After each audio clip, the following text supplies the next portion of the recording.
busquemos agora a força do Espírito Santo em nossa vida. Inclinemos a nossa fronte e abramos o nosso coração para que o Espírito Santo tome posse de nós, para que nós possamos agir com sabedoria, com inteligência, com perspicácia, com discernimento. E é o Espírito Santo de Deus quem nos guia, quem nos leva, quem nos mostra o caminho por onde devemos andar. Está escrito na Escritura Sagrada que o Espírito Santo seria enviado a nós, para que ele morasse dentro de nós e nos ensinasse todas as coisas.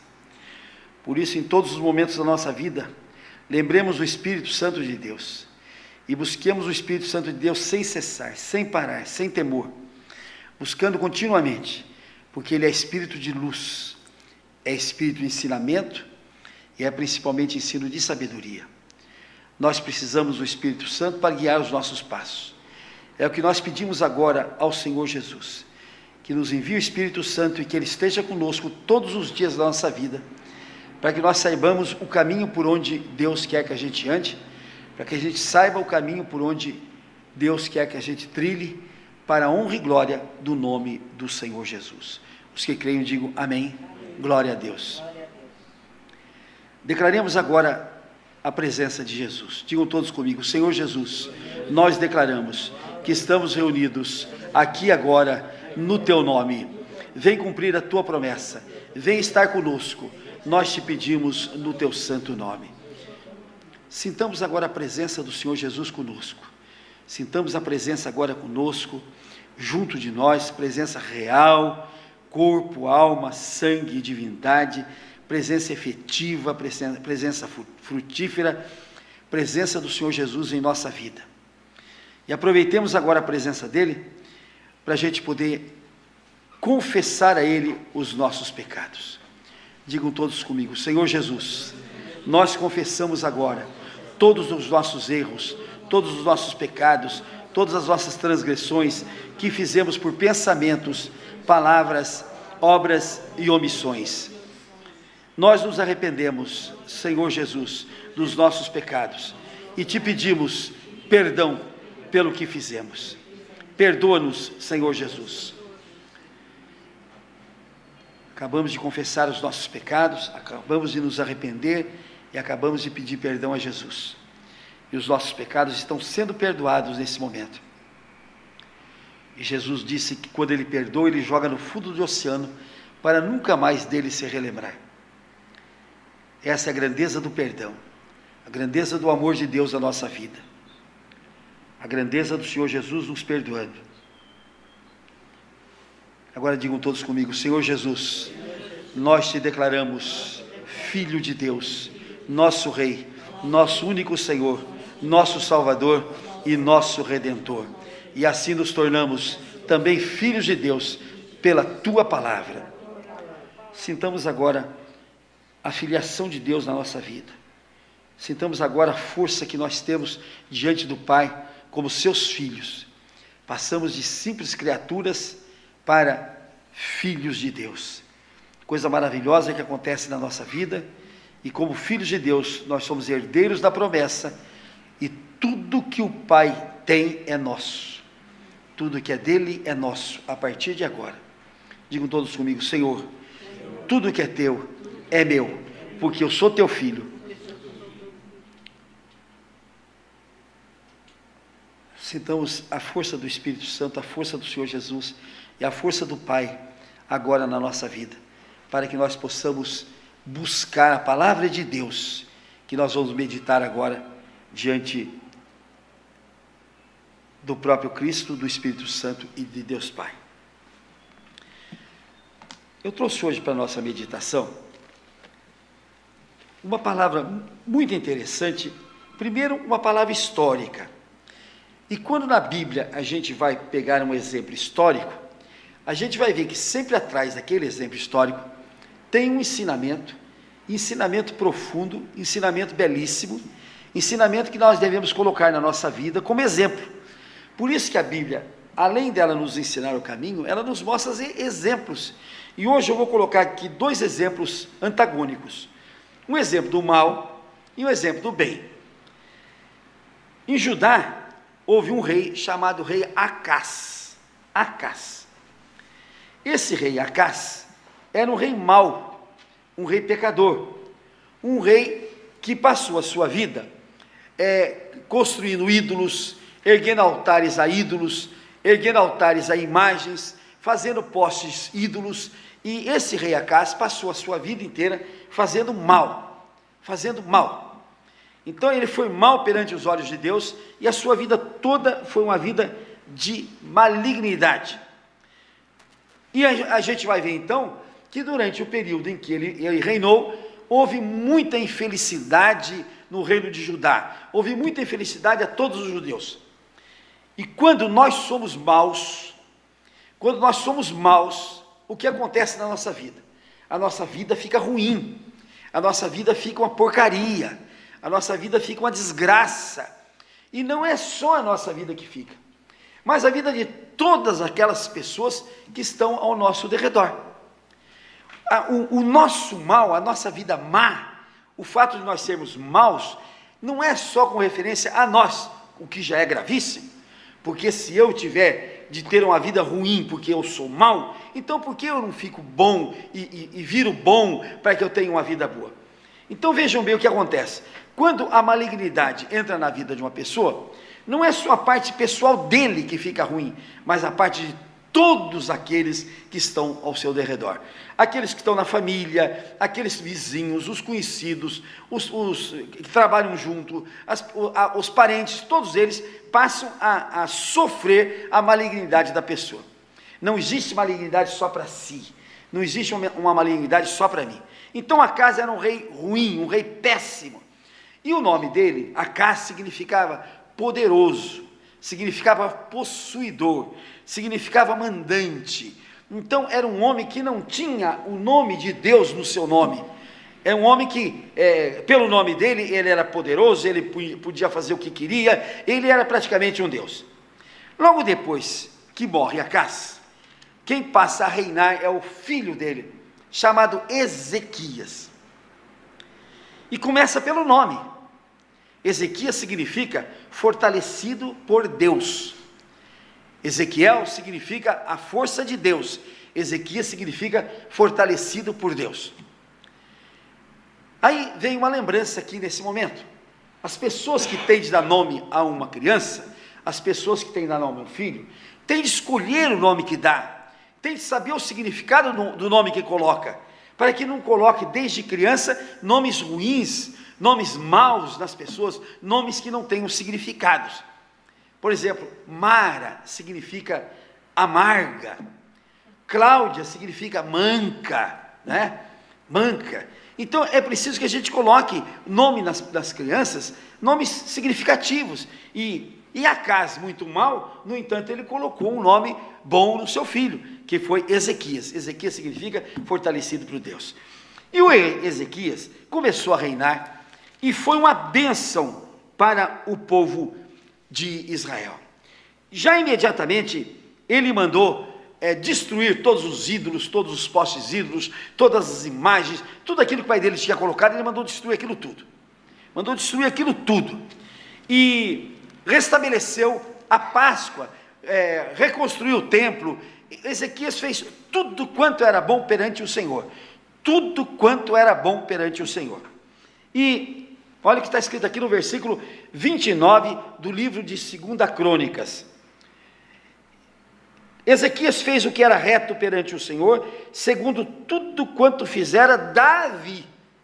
Davi, sim, era um homem segundo o coração de Deus, e tinha feito tudo de acordo com Deus. Embora fosse um pecador, embora tivesse pecados, quem não os tem, quem não o é, mas ele a cada momento que pecava, ele se prostrava diante de Deus e pedia perdão pelos seus pecados. Então Ezequias fez tudo que era bom, fez tudo que era reto. Ezequias trouxe para Jerusalém os levitas, purificou o templo, tirou todas as imundícies que havia no templo, tirou tudo que era errado, restabeleceu o culto de Deus. Olha tudo aqui, celebrou a Páscoa, que fazia anos e anos e séculos que os judeus não celebravam, e ele foi fazendo tudo aquilo que era diante de Deus. E olha o que diz aqui em 2 Crônicas, o versículo 20. Assim fez Ezequias em todo o Judá, fez o que era bom, reto e verdadeiro perante o Senhor seu Deus. Tudo que era reto, tudo que era verdadeiro, Ezequias fez. Em toda a obra que começou no serviço da casa de Deus, na lei e nos mandamentos, para buscar o seu Deus de todo o seu coração, e prosperou. Eu quero dar uma paradinha aqui, para ver que enquanto Acaz era mau, não se submetia a Deus, colocou ídolos, colocou imagens, destruiu o templo, não fez mais o culto ao Deus Todo-Poderoso, e ele teve uma vida má, e o povo não prosperou no tempo de Acaz.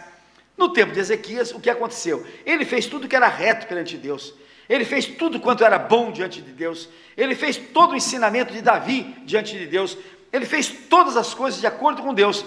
E olha o que está escrito aqui: então, e de todo o coração, isso que é importante, de todo o coração. As coisas de Deus nós temos de fazer com toda a nossa força, de todo o nosso coração. E aí, o que ele fez de todo o coração, o que aconteceu? Prosperou. Eu quero dizer a todos que estão me ouvindo, que a prosperidade é consequência do amor de Deus para nós. A prosperidade é consequência do nosso amor para com Deus. A prosperidade é consequência da obediência total à lei de Deus. A obediência total e plena à lei de Deus. Por isso que muita gente não prospera, porque não obedece às leis de Deus, porque não obedece os mandamentos de Deus, porque não segue a lei de Deus, então não prospera. Aí vocês estão pensando nesse momento, mas eu conheço tanta gente ruim que prospera. Pois é, mas a prosperidade, gente, é uma coisa completa. Não adianta eu ser próspero financeiramente e ser arruinado na minha saúde. Não adianta eu ser próspero na minha saúde, próspero no dinheiro e ser arruinado na minha família. Não adianta, a prosperidade ela é completa, ela é cabal, é total. A prosperidade de Deus é única. Ela abrange todos os sentidos da nossa vida. Na parte espiritual, na parte física, na parte corporal, na parte material. A prosperidade, ela é total e plena. Por isso, para a gente ter a prosperidade, somente com Deus. E Ezequias prosperou, por quê? Porque ele se sujeitou aos mandamentos de Deus. Mas aí o que aconteceu? Preste bem atenção. Depois dessas coisas, capítulo 32, e desta fidelidade a Deus, veio Senaqueribe, que era um rei da Pérsia, entrou em Judá, acampou-se contra as cidades fortificadas e intentou apoderar-se delas.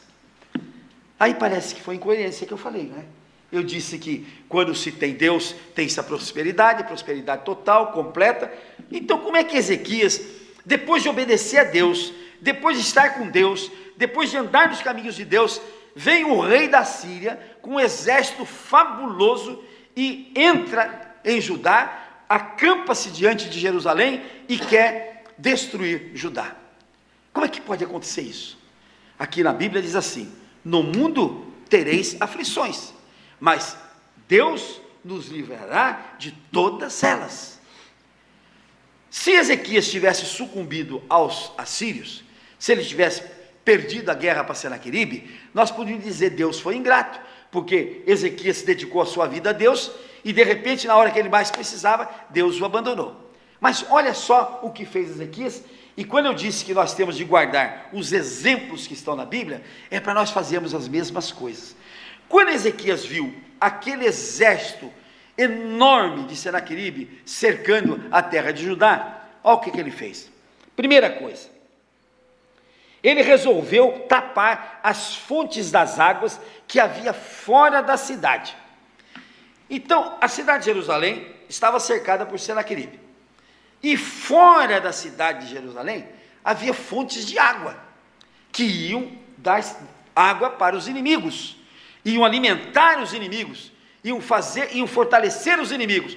O que fez Ezequias? Vamos tapar todas essas fontes, não vamos dar água para eles, porque sem água eles não podem ficar muito tempo aqui ao nosso derredor. Olha o exemplo que vem para a nossa vida. Nós não podemos alimentar os nossos inimigos, nós não podemos alimentar as ocasiões de erro, as ocasiões de pecado, nós não podemos alimentar as ocasiões de separação com Deus, nós não podemos incentivar aquelas coisas que nos afastam de Deus. Os inimigos estão ao nosso derredor, isso nós já vimos. Até dizia, brincava, se nós pudéssemos fotografar o mundo espiritual, nós vamos ver o que nos cerca, a luta de cão, de Satanás que estão ao nosso derredor. Agora, se nós alimentarmos esses inimigos, se nós deixarmos esses inimigos se engrandecer diante de nós, se nós dermos a ele alimento e água, nós vamos ter um inimigo cada vez mais fortalecido. Ezequias o que fez? Se querem nos cercar, vão cercar, mas vão cercar na seca, vão cercar sem água, vão secar com sede. Muito bem, o que mais ele fez? Está escrito aqui: muito povo se ajuntou e taparam todas as fontes, como também o ribeiro que corria pelo meio da terra, pois diziam: por que viriam os reis da Síria e achariam tantas águas para beber? Olha, gente, ao nosso derredor, o nosso inimigo está à espreita para nos derrotar. Se nós alimentarmos o nosso inimigo, e como é que nós alimentamos o nosso inimigo? Com o erro, com o pecado, com o vício, né? Com as impurezas. Nós alimentamos o nosso inimigo com todo o pecado, com todo o erro, com toda a impureza, com tudo aquilo que satisfaz Satanás. Nós alimentamos os nossos adversários ao nosso derredor. Agora, se você tapa as fontes de alimentação do nosso inimigo, ele vai se afastar de nós, porque ele não vai resistir à seca, ele não vai resistir à fome espiritual ao nosso derredor. O que mais fez Ezequias? Cobrou ânimo, restaurou o muro quebrado. Nós precisamos saber se ao nosso derredor, o muro espiritual que nós temos de construir para vencermos o nosso adversário, se ele está em pé, se ele não está quebrado. Preste bem atenção. Todos nós temos de cercar a nossa vida de um muro inquebrantável, para que o nosso adversário não pule esse muro, não venha nos destruir. E sabe o que é este muro? Este muro chama-se fé. Quem nos cerca, quem nos protege, quem nos faz viver uma vida de segurança é a fé. Se a gente está com a fé abalada, se a gente está com a fé diminuída, se a gente não tem fé, o muro ao nosso derredor está quebrado, e os nossos adversários, o Satanás, o cão, vão pular esse muro e vão nos destruir. Então o que fez Ezequias? Reconstruiu o muro de Jerusalém. Eu convido a todos nós, para nós reconstruirmos o muro da nossa fé, ao nosso derredor, para que a gente não seja vítima do Satanás, para que o Satanás não pule esse muro e venha sobre nós. O que mais ele fez? Ergueu torres de vigia. Quais seriam as torres que nós temos de construir em redor da nossa vida para nós vencermos Satanás? Além do muro da fé, torres de oração. Torres de oração. É a oração que nos fortalece, é a nossa ligação eterna com Deus que nos fortalece, que nos faz fortes para derrotarmos todos os inimigos que estão à nossa volta. A maioria das derrotas da nossa vida são porque nós alimentamos o nosso inimigo, nós não colocamos a barreira da fé diante deles e nós não construímos a torre de oração para destruir os nossos adversários. Isto fez e distribuiu armas e escudo em abundância, para que a gente possa vencer. Quando eu distribuo armas e escudo em abundância, sabe o que é isto? Significa isso? É o bem que eu faço a todas as pessoas. Se Deus me der condições de fazer o bem, eu tenho de fazê-lo continuamente, a todo instante, a todo momento. Eu não posso deixar de fazer o bem se eu puder fazer. E o escudo e as armas que nós jogamos ao nosso derredor para alguém que lute por nós, são o bem que a gente faz para as demais pessoas. Quando a gente se encastela, não vou fazer bem para nenhum, que se lasque, não quero saber de ninguém, a gente não distribui nem armas, nem escudos ao nosso derredor, para nos proteger na luta contra Satanás. Aí, a oração de Ezequias, é coisa fora de série. Ele falou ao coração dos judeus e disse assim: sede fortes e corajosos, não temais. Para a gente vencer o inimigo, nós temos de ter fortaleza dentro de nós. Nós não podemos ter medo, temos de ser corajosos, e não podemos nos assustar por causa do rei da Síria, e por causa da multidão que está à nossa frente, diz Ezequias. Nós não podemos nos assustar. Olha porque ele diz: porque conosco está o maior do que todos esses que estão fora de nós.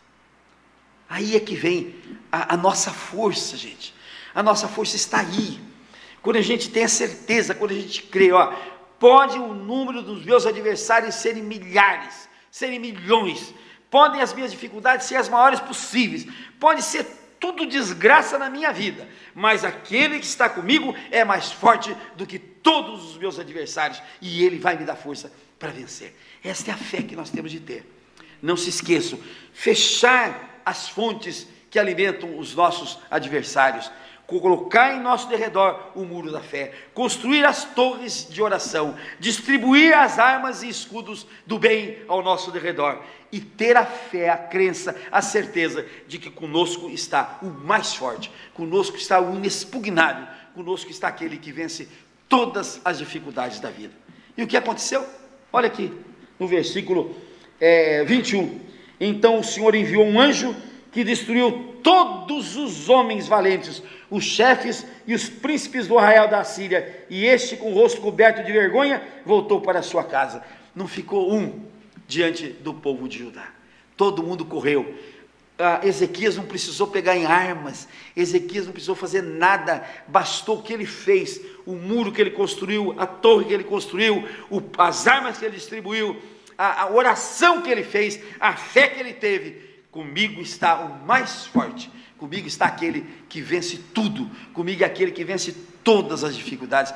Este é o pensamento que nós temos de ter. Deus não gosta de frouxo, Deus não gosta de medroso, Deus não gosta de covarde, Deus não gosta das pessoas que correm, Deus gosta das pessoas que enfrentam, não pelo seu poder, como Acás, eu sou poderoso, fez besteira, mas por aquele que tem a fortaleza de Deus, Ezequias, que significa fortalecido por Deus. Deus gosta daqueles que se sentem fortalecidos por Ele, e não temem mal nenhum e enfrentam, porque não tem medo, porque tem coragem, porque são fortes, e porque creem que junto de nós está aquele que é mais forte do que todos. Esta é a fé que nós devemos ter. No momento em que eu estou pregando isto, pode acontecer que muita gente até está rindo de mim. Está dizendo, esse camarada é biruta de tudo. Então eu tenho adversário, eu vou construir muro de fé, eu vou construir torre de oração, eu vou dizer que o mais forte está comigo, e meus inimigos na porta, né? E vão dizer que eu estou biruta. Mas Paulo, apóstolo, na primeira epístola aos Coríntios, ele já previu isso. Ele previu que aqueles que fossem pregar a palavra de Cristo iam ter como louco. Olha aqui, certamente a palavra da cruz é loucura para os que se perdem, mas é para nós que somos salvos, poder de Deus. Aí é que está a diferença. Muita gente está me escutando nessa hora e está dizendo assim, a conversa desse cara é gozada, porque tudo é Cristo para ele, a força é Cristo, o poder é Cristo, é a oração, é a fé, mas eu quero saber como é que meus inimigos vão ser destruídos. Você tem a fé, que maior é aquele que está conosco, este vai destruir, não sou eu que vou destruir nada, não é você que vai destruir coisa nenhuma. Quando você acha que você é o acaso poderoso, você vai se lascar. Agora, quando você acha que você é o Ezequias, o fortalecido por Deus, você vai construir a fé ao teu derredor, vai construir a torre da oração, vai secar as fontes que alimentam os seus adversários, e vai vencer os seus adversários, não pela tua arma, não pela tua força, nem pelo teu poder, mas pelo poder de Deus. É loucura isso que eu estou falando, para muita gente. Para muita gente, eles dizem, olha, esse cara, Por quê? Certamente a palavra da cruz é loucura para os que se perdem. Gente, eu sou obrigado a dizer para vocês, que quando eu não conhecia a Bíblia, muitas vezes eu disse, esse povo tudo é bilorado, esse povo tudo é louco, é tonto. Imagine, se pode cruz, se pode Cristo, se pode tudo isso, eu é que não trabalhe, eu que não saio para a luta, eu que não vá à luta para ver o que é que vai acontecer. Hoje eu sei que o poder de Deus é muito maior na nossa vida, quando a gente crê, quando a gente busca o poder de Deus. Ele só não vem quando a gente não quer, Ele só não vem quando a gente não busca, Ele só não está conosco quando eu não vou buscá-lo, mas quando eu vou buscá-lo, Ele vem e me acode. E para muitos, esta minha palavra é loucura total, é doidice total, mas para os que creem, é salvação, é o poder de Deus. Este é que nós temos de crer. Não sou eu, não é a minha força, não é a minha inteligência, não é o meu diploma, não é a minha cabeça, não é nada disso que vai me tirar dos meus adversários. Quem vai me tirar dos meus adversários é o poder de Deus que reside em mim, é o poder de Deus que está comigo, é o poder de Deus que me fortalece todo dia e toda hora, para que eu vença todos os meus adversários. Isto é o poder de Deus. Aprove a Deus salvar os que creem pela loucura da pregação. Deus vai nos salvar, Deus vai nos tirar de todas as dificuldades, quando nós acreditarmos na loucura da pregação do Evangelho. Para muita gente é loucura. Quando nós cremos nessa loucura, nós vamos ter a nossa salvação. Porque veja bem, quando nós pregamos a Cristo, nós pregamos o poder de Deus e a sabedoria de Deus. Preste bem atenção. Colossenses, aqui a epístola de Paulo aos Colossenses, no capítulo 3, versículo 3, diz assim: Cristo tem de ser tudo em todos. Cristo tem de ser tudo em todos. Vou repetir: Cristo tem de ser tudo em todos. E quando nós pregamos a Cristo, olha o que nós pregamos: o poder de Deus e a sabedoria de Deus. Ora, será que eu preciso de mais alguma coisa para vencer todos os meus inimigos, todos os meus adversários, todas as dificuldades da minha vida, quais sejam elas, do tamanho que forem? Quando eu prego Cristo, quando eu creio em Cristo, quando eu coloco Cristo na minha vida, eu coloco o poder de Deus na minha vida e coloco a sabedoria de Deus a serviço dos meus problemas. Esta é a minha fé, que eu quero passar a todos aqueles que me ouvem. O Evangelho de Cristo é o poder de Deus e a sabedoria de Deus. Se você quer ser sábio, se você quer ser poderoso, não deixe passar a oportunidade de pegar o Evangelho de Cristo, de pegar o poder de Deus, de pegar a sabedoria de Deus para a sua vida. Aí você vai ver que a sua vida vai modificar-se completamente, e você vai ter uma nova vida no poder de Deus e na sabedoria de Deus. Enquanto isso, se você quiser ser o Acás, você continue sendo, mas o exemplo da Escritura não mostra. Acás foi um desastre. Ezequias, que era fortalecido por Deus, foi uma bênção para o povo judeu. Então você quer ser bênção ou quer ser desgraça na tua vida e na vida dos outros? Você escolhe o caminho de Acás ou o caminho de Ezequias. Escolhendo o caminho de Ezequias, você vai colocar Cristo na sua vida, que é poder de Deus e sabedoria de Deus. Amém? Glória a Deus. Vamos orar agora a Deus, a Jesus, para que Ele nos dê esta consciência, para que Ele nos dê esta força, para a gente crer na palavra dEle, para a gente crer na loucura da palavra dEle, porque a palavra dEle é sabedoria de Deus e é poder de Deus na nossa vida. Ó Senhor Jesus, nós te pedimos, transforma a nossa vida, Senhor Jesus, muda a nossa vida, Senhor Jesus, nos dá uma vida nova, com um novo nascimento, para que nós sejamos novas criaturas, e faz com que nós tenhamos fé, Senhor Jesus, de que a loucura da tua pregação é a sabedoria de Deus, a palavra de Deus é o poder de Deus na nossa vida, para que através do poder de Deus nós possamos vencer todas as dificuldades da nossa vida, dificuldades financeiras, dificuldades físicas, dificuldades materiais, dificuldades espirituais, dificuldades emotivas, emocionais, para que nós possamos vencer todas as barreiras da nossa vida e possamos ser mais que vencedores em Cristo Jesus. É o que nós te pedimos no teu santo nome. Os que creem digam amém. Glória a Deus. Oremos agora ao Pai Nosso. Pai nosso que estais no céu, santificado seja o teu nome. Venha a nós o teu reino. Seja feita a tua vontade, assim na terra como nos céus. O pão nosso de cada dia nos dai hoje, e perdoa as nossas dívidas, assim como nós perdoamos aos nossos devedores, e não nos deixes cair em tentação, e nos livra, Senhor, de todo o mal, porque teu, Senhor, é o poder, a honra e a glória, para todo sempre. Amém. Vamos aplaudir o Senhor Jesus. E vamos nos ungir, porque a unção quebra o jugo.